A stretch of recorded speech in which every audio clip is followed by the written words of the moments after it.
సింహపురి అర్చక పురోహిత సోదరుల సమూహంతో మహాలయ పక్షాల్లో కరోనా సమయంలో మరణించిన వారికి కర్మక్రతువులు సరిగా జరగని వాళ్ళ కొరకు నవాపేట శివాలయంలో మహన్యాసపూర్వక రుద్రాభిషేకము, హోమ కార్యక్రమములు, తదుపరి ఆత్మకూరు బస్టాండ్ దగ్గర అన్నదాన కార్యక్రమం జరపడం జరిగింది.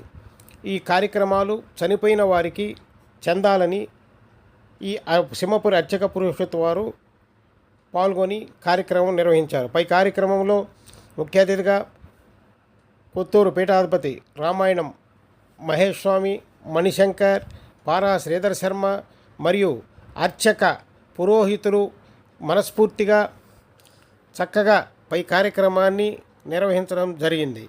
వీక్షించండి. హరహర శంకర, జయ జయ శంకర, అన్నపూర్ణమాతాకి జై, అన్నపూర్ణే సదాపూర్ణే శంకర ప్రాణవల్లభే. మీ రామాయణం జగదీష్ శర్మ, ఆయుర్వేద జ్యోతిష్కులు, పంచమవేదం సబ్ ఎడిటర్, నెల్లూరు.